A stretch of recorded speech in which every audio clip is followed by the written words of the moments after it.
어, 자, 케인즈 소비함수의 문제점. 그러니까 APC가 횡단면적으로, 그러니까 동일한 시점에 사람 간에서는 소득이 높은 사람일수록 떨어진다. 그러나 시계열적으로 그러니까 시간이 지남에 따라 가지고 평균 APC, 그러니까 전체 국가 거시적인 APC, 평균 APC는 시간이 지남에 따라서 변화가 없다라는 것이 우리가 데이터를 통해서 이제 확인된 현상입니다.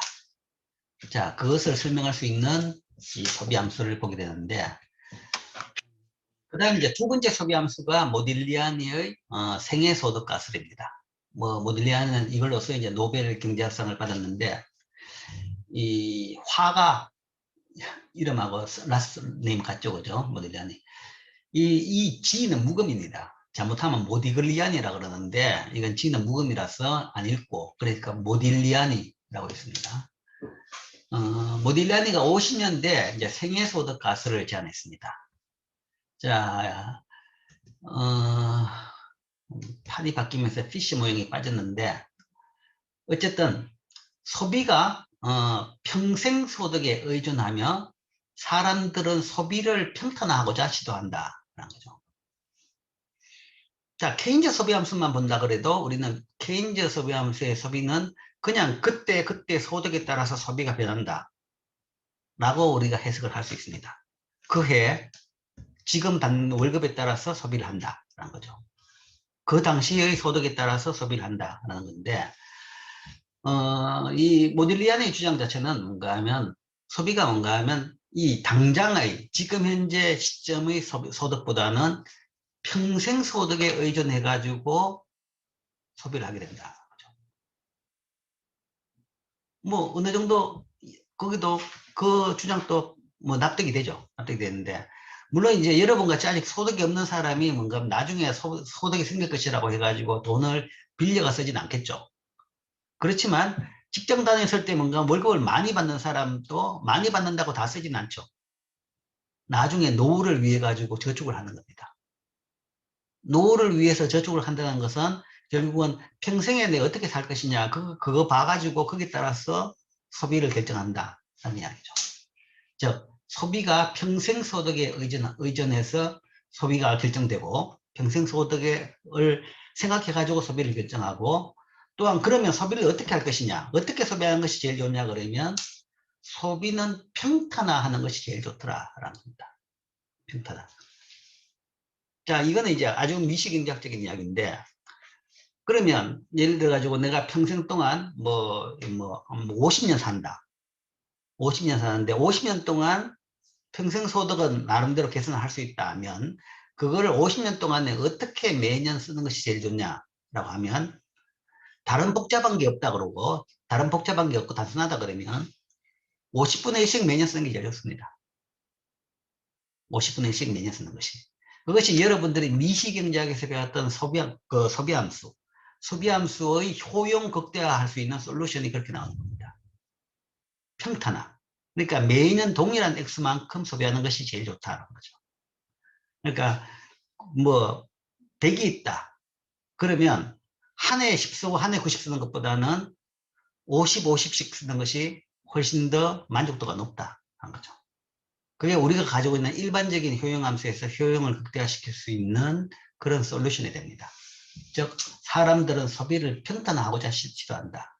그러니까 쉽게 이야기하면 우리가 뭐 월급을 많이 받을 때도 노후를 위해서 돈을 남기더라 라는 것은 그것도 일종의 평탄화의 시도입니다. 평탄화. 지금은 뭐 평소보다 많이 받는데 전체에 비해서 많이 받기 때문에 덜 쓰고, 그 다음에 나중에 안 받을 때도 좀 쓸 수 있도록 그런 식으로 소비를 평탄화하는 시도 중에 하나다. 즉, 생애소득가설에서는 소득이 소비자 일생의 각 국민에서 체계적인 변화를 보이지만, 소득은 이렇게 체계적으로 바뀝니다. 그 체계는 다음에 이제 그림에서 보여주겠지만, 저축은 소비자들로 하여금 소비를 평탄화할 수 있도록 해준다. 건데, 이걸 그림으로 보죠. 자, 그림부터 먼저 이야기죠. 그림부터 설명하는 것이 훨씬 더 쉽겠지만, 자,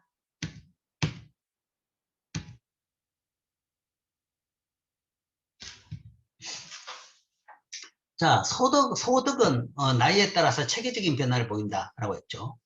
그래서 뭐 처음에 이제 태어나가지고 여러분 나이, 그 다음에 취직을 할 때까지는 소득이 0입니다. 뭐 아르바이트건 다 빼고 어쨌든 그냥 간단하게 생각합니다. 0이고. 그 다음에 여기서는 이제 좀 간단하게 여기서 뭐 매년 월급 오르는 거 그런 것도 다 제외합시다. 제외하고 뭔가 하면 처음에 뭔가 직장 다 가지면 이제 그렇게 월급을 받고 그 다음에 그게 은퇴할 때까지 똑같은 돈을 받는다. 액수를 받는다. 그리고 은퇴하면 0이 되는 거죠. 그렇게 된다 그러면 이 평생의 소득은 이렇게 쓸 수 있습니다. 물론 여기서 시작점이라는 것은 처음에 취직을 했는 점이 되겠죠. 그래서 태어나가지고 처음 취직할 때까지는 지금 뺐습니다. 빼고 나서. 그때는 뭐 부모한테 도움받고 살기 때문에 그건 빼고 나서 처음에 취업을 해가지고 소득을 이렇게 받는다 그러면 그 소득만큼을 이제 은퇴할 때까지 계속 받습니다. 받고, 그 다음에 퇴임하고 나면 그때부터는 소득이 0이 되는 거죠.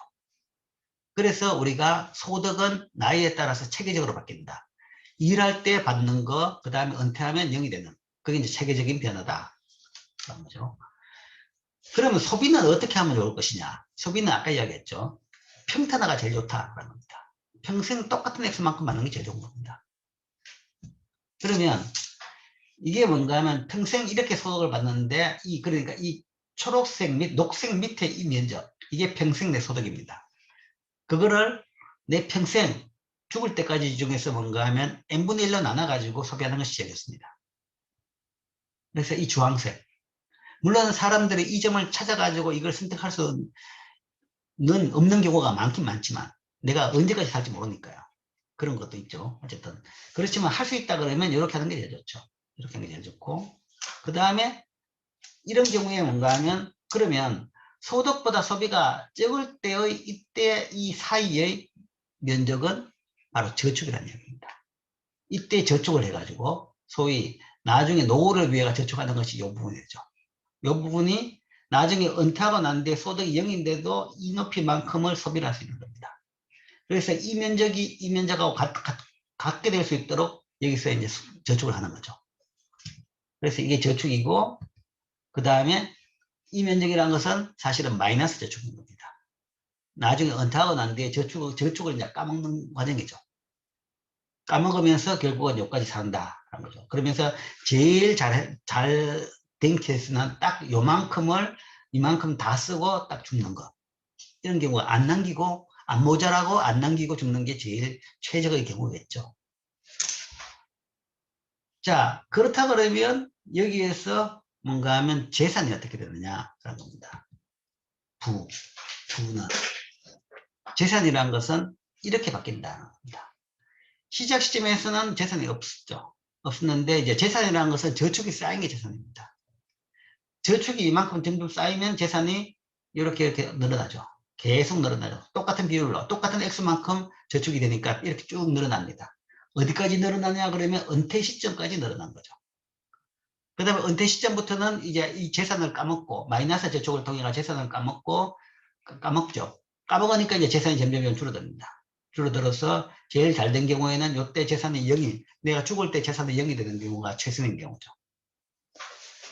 그래서 이게 이제 평생에 걸쳐 가지고 소득과 소비와 저축이 이런 관계로 움직인다. 그러니까 이건 뭔가 하면 케인즈가 이야기하는 소비라는 것이 저축, 소득에 딱 비례한다가 아닌 겁니다. 이때도 소득이 비례하겠지만, 그러나 이때도 뭔가 하면 다른 차원으로 비례하는 거죠. 체계가 다른 겁니다. 요 안에 하나는 동일할지 몰라도 이거하고 이건 다른 겁니다. 이때는 이 소득만큼 다 소비를 안 하고, 이때는 뭔가 하면 소득이 0이라도 소비를 이만큼 할 수 있는 겁니다. 그래서 케인즈 소비 함수가 설명 못한 부분을 추가로 설명하는 셈이 되는 거죠. 즉 생애소득가설은 어떤 사람의 일생 동안 저축이 체계적으로 변한다라는 것을 보는 겁니다. 이때 저축이 체계적으로 변하고 부도, 재산도 체계적으로 변하는 겁니다. 뭐 일반적으로 대부분 사는 거래요. 그러니까 이제 청년들 같은 경우에는 뭐 재산도 처음에 시작할 때 여기는 이제 뭐 부모한테 받은 그런 거 다 간단한 게 없다라고 생각한다 그러면 그냥 아무것도 없이 시작하는 겁니다. 그러면서 뭔가 하면 처음에 힘들게 저쪽을 조금 하면서 재산을 키우는 거죠. 키워가지고 사람들이 보통 언제 재산이 제일 많냐 그러면 은퇴할 때 제일 많다 하는 거죠.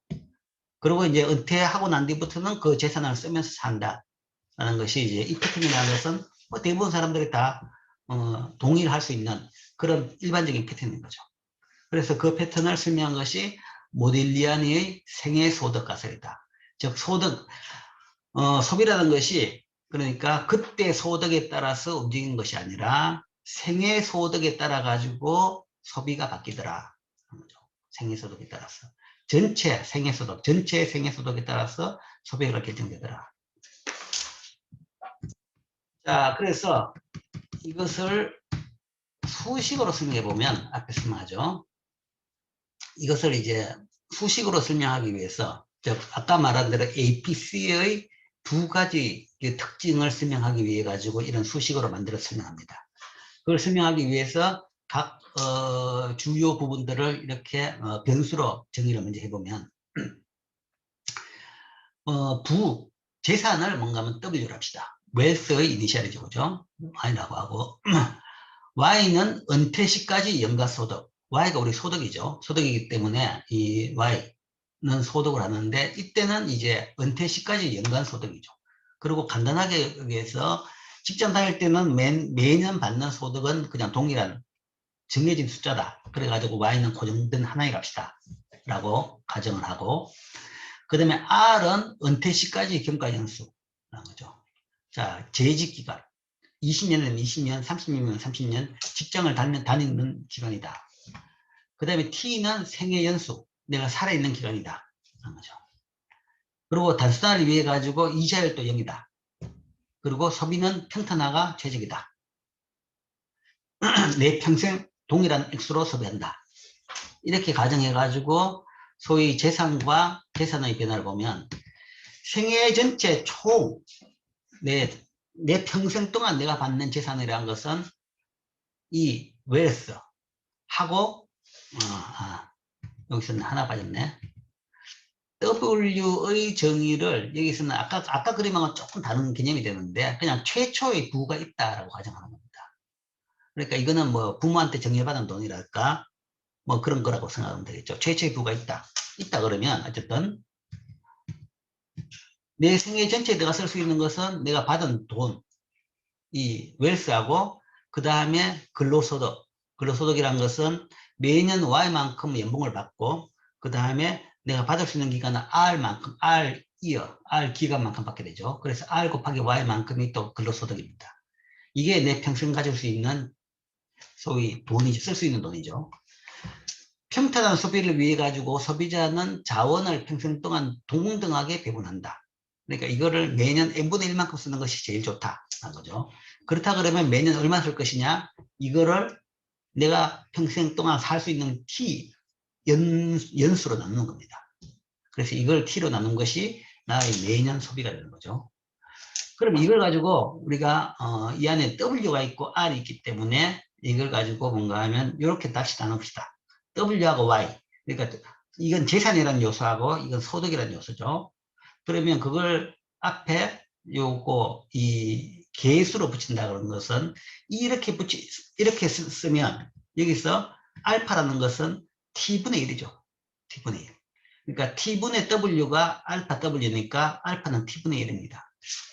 T분의 1이라는 것은 부에서 얻어진 한계 소비 성향 이라고 할 수 있는 거죠. 앞에 붙은 것이 한계 소비 성향이죠. 그러니까 부가 1단위 늘면 내가 그걸 평생 동안 얼마나 소비를 더 할 수 있느냐. 근데 부가 1단위 늘면 소비가 더 늘어나는 부분, 한계 소비 성향은 얼마냐 그러면 내가 살 수 있는 연수분의 1이다 하는 거죠. 부가 1 늘면 내가 50년 산다 그러면 내가 매년 소비가 50분의 1만큼 더 늘어날 수 있는 겁니다.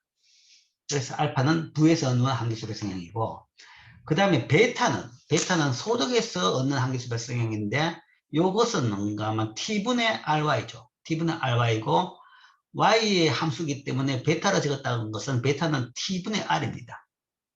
그러니까 내가 사는 연수분의 R 내가 그러니까 일할 수 있는 연수입니다. 월급을 받을 수 있는 기간인 거죠. 이거는 뭔가 하면 이 개념 자체는 소득에서 없는 한계소득 성향입니다. 소득의 한계소득 성향. 그러니까 이 생애소득가설에서, 그러니까 이게 케인즈 함수에서의 한계소득 성향이 아니라 이 생애소득가설에서의 소득에서 얻는 한계소득 성향. 소득 한 단위가 늘면 소비가 얼마나 늘 것이냐라는 건데, 뭐 1은 안 되죠. 당연히 1은 안 되고, 왜냐하면 베타가 1보다 적기 때문에. 베타라는 것은 t분의 r입니다. 전체 살 수 있는 기간분에 내가 일할 수 있는 기간이죠. 그것은 살 수 있는 기간보다 길 수도 없는 거죠. 같을 수도 없고 은퇴를 하게 되니까. 그러니까 은퇴하는 기간 빼고 나니까 뭔가 t분의 r은 1보다 작은 값이다. 작은 값이 되는 거죠. 그래서 뭐 이렇게 할 수 있고, 그래서 이 베타 자체를 소득에서 얻는 한계소득 성향이다 라고 볼 수 있는 겁니다. 그래서 우리가 이 생애소득가설을 소비함수로 바꾼다 그러면 이렇게 되는 거죠. 소비함수는 두 파트로 된다. 이 부에서 없는 부분, 그 다음에 소득에서 없는 부분, 이 두 개로 되는 것이고, 이렇게 적고 나면 이게 뭔가 하면 소위 소비 퍼즐을 해결할 수 있습니다. 소비 퍼즐이라는 것은 앞에서 이야기했던 APC의 두 가지 부분, 그러니까 횡단면적인 현상과 시계열적인 현상, 그게 다름에 대한 퍼즐입니다. 그러니까 APC가 소득이 늘어남에 따라 가지고 어떤 때는 변하지 않고 어떤 때는 떨어지더라라는 거죠.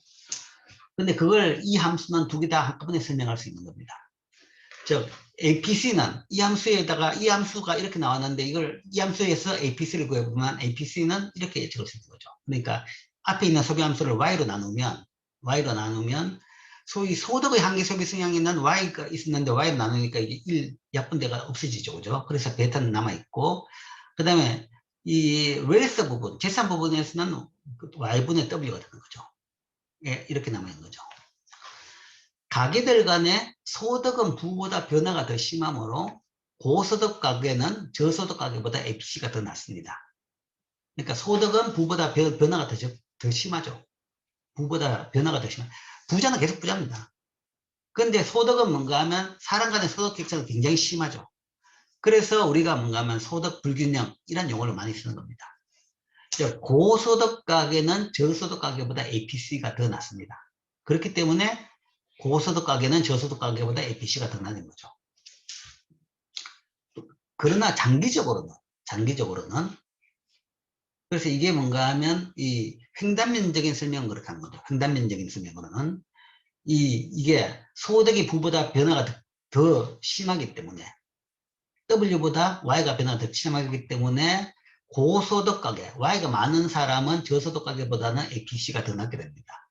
더 낮게 되고, 그러나 장기적으로는 부와 소득은 함께 증가합니다. 장기적으로는. 결국은 부라는 것은 뭔가 하면 소득이 모여가 부가 되는 겁니다. 소득이 모여가 부가 되기 때문에 장기적으로는 시계열로 동일 시점에서는 그런 차이가 날지 몰라도 장기적으로는 결국은 부가 소득이 모여서 부가 되니까 Y분의 W는 시간에 따라 가지고는 동일하게 변하는 겁니다. 그 이야기는 이게 장기적으로는 뭔가 하면 변화가 없다는 말은 APC는 고정됐다는 이야기입니다. 그렇기 때문에 이거는 이제 이 소위 소비의 퍼즐을 설명을 해주는 거죠. APC가 장기적으로 시계열에 따라 가지고는 변화가 없는 것을 설명을 해주고, 그러나 동시점에서 뭔가 하면 사람마다 다른 것은 또 이걸로서 설명을 해준다. 그래서 모든 이야기는 이런 식으로 우리가 소비의 퍼즐을 설명해주고 해주면서 소비 함수를 조금 더 이제 풍부하게 만들었다라고 볼 수 있죠. 그래서 이제 그 소비 함수를 그림으로 하면 이렇게 되더라. 이렇게 된 그림을 아까 식으로 이제 설명을 한 겁니다. 자, 생애수도 것을 그랬고. 그 다음 세 번째 소비 함수. 세 번째 소비 함수는 밀턴 프리드만의 항상소득가설입니다. 뭐 밀턴 프리드만 또 이제 노벨 경제학상을 받은 사람이죠. 받은 사람인데 뭐 여러 가지 업적이 있습니다. 여기서 항상소득가설도 있고, 그 다음에 소위 통화론자입니다. 대표적인 통화론자. 그래서 준칙적인 통화정책을 하라. K% 통화정책을 주장한 사람입니다. 그런 통화정책에 대한 제안 뭐 등등을 통해 가지고 노벨 경제학상을 받은 이제 업적이 있는 사람입니다. 그래서 그 업적 중에 하나가 항상소득과세인데 이 항상소득과세를 통해서도 지금 이야기했던 그런 소비의 퍼즐을 이제 해결합니다. 자, 프리드만은 이제 소득을 어떻게 봤냐 그러면 소득이 동일한 소득이 아니다. 소득을 보면 소득이 두 종류가 있다. 항상소득과 임시소득 이렇게 두 개 있다라는 겁니다. 항상소득과 일시소득이라는 겁니다. 소득은 뭔가 하면 이건 합친 게 소득이다. 일반적인 소득이라고 그러는데 소득을 나눠보면 그 소득은 두 개의 부분으로 나눌 수 있다. 항상소득과 일시소득 이렇게 나눠진다는 거죠. 항상소득은 사람들이 장래까지 지속될 거라고 기대되는 평균적인 소득이고 그 다음에 일시소득은 평균 소득에서 일시적으로 벗어나는 소득이라는 겁니다. 뭐 예상 밖으로 부업을 통해서 얻는 소득이랄까 뭐 월급은 사실은 항상소득에 가깝다라고 볼 수 있고 그 다음에 부업으로 얻는 소득 그런 것을 일시소득이라고 볼 수 있죠. 아니면 이제 다른 월급으로 봤어도 월급이 뭔가 하면 이 평생 내가 받는 월급이 있고 그 다음에 지금은 운이 좋아가 좀 많이 받는다. 지금은 경기가 나빠가지고 조금 덜 받는다. 뭐 그렇게 된다 그러면 그런 부분이 이제 그런 차이가 일시소득이라고도 볼 수 있습니다. 어쨌든 장래까지 지속될 걸로 생각하는 평균소득이 있고 그 다음에 이 일시소득 이 두 부분이 있다라고 생각하는 거죠. 그래서 이게 두 개가 합쳐가지고 우리가 관찰되는 소득이다. 이런 경우에 보통 소비자들은 일시적인 소득의 변화에 대응해서 저축이나 차입을 통해서 소비를 평단화시킨다는 거죠. 여기도 여전히 뭔가 하면 소비자의 선택은 소비의 평단화가 제일 좋다는 얘기죠. 소득이 좀 늘었다고 해가지고 달랑 그것만큼 더 쓰고 그 다음에 소득이 좀 줄었다고 해가지고 달랑 소비를 또 줄이지는 못한다는 이야기죠. 소득이 줄었다고 해가지고 소비를 줄이기도 힘든 거죠. 그러니까 뭔가 소득이 늘었다고 해도 당장에 그만큼 소비를 늘리지는 않습니다. 이게 진짜 항구적으로 소득이 느는 게 확인될 때 그게 소비 패턴에 영향을 미치지 당장 일시적으로 는 소득이 능가지고 뭔가 하면 내 소비 패턴을 바꾸지는 않는 겁니다. 뭐 기분 삼아가 조금 쓸지는 몰라도 내 소비 패턴 자체를 바꾸지는 않는 거죠. 그렇기 때문에 기본적으로 소비는 평탄화한다라는 것이 기본적으로 사람들이 합리적인 선택인 거죠. 자, 이런 경우에 뭔가 하면 항상소득과세의 소비함수는 C는 알파 YP, 즉 소비는 결국은 항상소득에 따라서 결정이 된다라는 이야기입니다. 일시소득은 잘 안 해주는 거죠. 일시소득은 영향을 안 미치고 주로 항상소득에 따라서 소비는 결정된다. 즉 여기서 알파는 사람들이 매년 소비하는 항상소득의 일정 비율이라고 할 수 있는 거죠. 그렇게 되면 이제 항상소득과세는 소비의 퍼즐을 이것도 해결을 할 수 있습니다. 자, 여기서 뭔가 하면 APC를 구해보면 APC라는 것은 Y분의 C죠. Y분의 C인데 이 소비라는 것은 이 항상소득에 따라 결정되는 소비인데 이 Y는 사실은 항상소득하고 일시소득을 합친 거죠. 합친 것이 이 APC가 되죠. 만일 고소득 가계가 저소득 가계보다 더 높은 일시소득을 갖고 있다면 APC는 고소득 가계에서 더 낮을 것이다. 그렇기 때문에 부자들이 더 낫다는 겁니다. 일반적으로 고소득 가계가 뭐 더 높은 일시소득을 갖고 있을 가능성이 더 많은 거죠. 그러니까 이제 월급은 차이가 적습니다. 월급은 차이가 적죠. 뭐 월급도 차이는 있지만 재산 차이가 훨씬 더 많습니다. 그러니까 빈부 차이가 훨씬 더 심하다는 얘기예요. 빈부 차이는 월급보다는 재산에서 더 많이 난다. 라고 우리가 이야기하죠. 그렇기 때문에 이렇게 볼 수 있는 겁니다. 그러나 장기적으로는 소득 변화는 주로 항상소득 변화에 기인하는 겁니다. 일시소득이라는 것은 뭔가 하면 일시적이죠. 말 그대로 일시적인 거죠. 장기적으로 봐가지고는 YP가 이 Y에서 크게 벗어나지는 않겠죠. 그렇다 그러면 결국은 장기적으로는 이 APC는 안정적이다. 단기적으로는 이 횡단면으로 봐가지고는 이 고소득 가계, 저소득 가계가 간에 봐가지고는 이렇게 되겠지만 장기적으로는 결국은 뭔가 하면 이거하고 이거 두 개의 차이는 별로 없다. 그러면 APC는 안정적이다. 그럼으로써 우리가 소위 소비의 퍼즐을 해결해 주는 겁니다. 그러니까 횡단면적인 APC하고 시계열적인 APC의 차이를 이렇게 이제 설명할 수 있는 거죠. 자, 이게 프리드만의 항상소득가설입니다. 자, 이 두 가설을 우리가 한번 이제 두 개를 다 배웠죠. 두 개를 다 배웠는데, 나머지 두 개를 더 배울 건데, 그 전에 지금 새로 배웠던 두 개의 가설, 항상소득가설하고 성행소득가설, 두 가설을 다시 한번 비교를 해보면, 둘 다 뭔가 사람들은 현재 소득의 변화에 직면할 때 소비를 평탄화한다라는 거죠. 기본적으로 소비의 평탄화라는 것은 둘 다 이제 동일하게 가정을 합니다. 뭐 다들 그거는 뭔가 하면 수긍할 수 있겠죠. 그런데 생애소득가설은 사람들의 전 생애 기간 동안 현재 소득은 체계적으로 변한다. 그러니까 나이에 따라 가지고 체계적으로 변하는 것을 이제 주로 설명해 주는 겁니다. 전 생애 기간, 나이에 따라서 젊을 때, 그 다음에 일할 때, 은퇴하고 난 뒤에 이렇게 보고, 항상소득가설은 현재 소득이 뭔가 무작위적이다. 무작위적이고 일시적인 변동을 보인다 하는 거죠. 이제 그런 부분에서 주로 설명을 하는 겁니다. 그런 차이가 있죠. 그런 차이가 있지만 어쨌든 둘 다 이런 차이는 있지만 소비 퍼즐은 해결해 준다 라는 걸로서 이제 인정을 받고 교과서까지 실력이 되는 이제 가설입니다. 그래서 이 두 개 소득이 뭐. 자, 그 다음에 두 개의 가설이 더 남았습니다. 두 개의 소비 이론이 더 남았는데, 네 번째. 이건 이제 나머지 남은 두 개는 그렇게 뭐 복잡하지는 않습니다. 간단한 아이디어입니다. 아이디어인데 이제 재밌는 아이디어죠. 자, 그 다음에 이제 네 번째 소비 이론은 확률 보행 가설. 소비도 확률 보행이다. 확률 보행, 랜덤워크. 랜덤워크라는 것은 예측할 수 없는 무작위로 움직이는 것을 랜덤워크라고 합니다. 우리가 랜덤워크의 예를 주로 드는 것이 이제 술 취한 사람의 발걸음을 랜덤워크라고 합니다. 술 취한 사람이 발이 어디 갈지 모르는 거죠. 그래서 이제 그런 것을 우리가 이제 확률 보행, 랜덤워크라고 하는데, 소비도 그런 식으로 전혀 예측을 할 수 없다라는 것이 이제 로버트 홀의 주장입니다. 이 미래지향적인 소비자는 예상되는 장래 소득을 근거로 소비를 한다는 뭐 이 피셔 모형 쓸모는 없죠. 어쨌든 기본적으로 여기에다가 그 다음에 항상소득가설을 기초로 삼아 가지고 어쨌든 미래지향적인 소비자는 내가 예측할 수 있는 모든 것을 다 고려해 가지고 내 소비를 평탄하는 겁니다.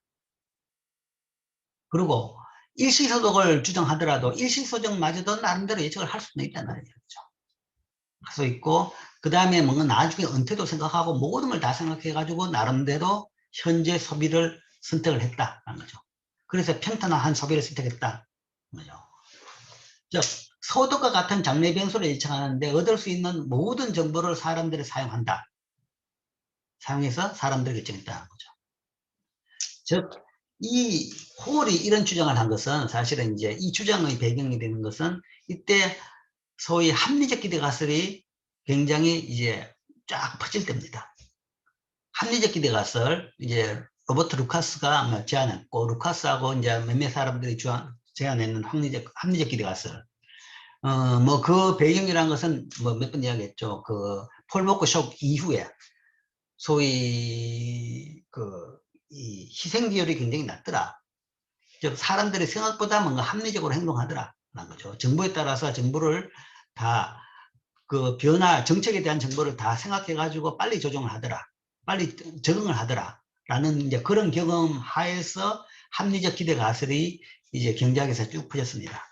그것이 이제 뭐 재무 아니면 이제 주식 시장에서 이제 활용된 것은 유진 파머의 뭔가 하면 효율적 시장 가설. 유진 파머는 이제 그걸로서 이제 노벨 경제학상을 받았죠. 어쨌든 그런 거고, 그 이론 합리적 기대 가설을 소비 이론에 적용했던 것이 바로 이 홀의 확률 보행 가설입니다. 그러니까 사람들의 소비도 뭔가 하면 사람들이 합리적으로 기대해 가지고 모든 걸 다 고려해 가지고 소비를 했는 것이다. 결정했을 것이다. 라는 이야기죠. 그 이야기는 만약에 사람들이 소비가 변했다. 즉 항상 소득 가설이 옳고 소비자들이 합리적 기대를 한다 그러면 소비는 항상 확률 보행의 형태를 보인다. 그렇죠? 즉 소비 변동은 예측 불가능하다라는 겁니다. 그러니까 모든 걸 다 고려하고 나름대로 열심히 고민해가지고 뭔가 하면 지금 얼마를 소비할 것이다 라고 결정했다 그러면 그게 뭔가 하면 지금 그거는 지금부터 계속 평탄화했다는 이야기는 지금부터 계속 얼마 소비할 것이다 라고 생각하는 겁니다.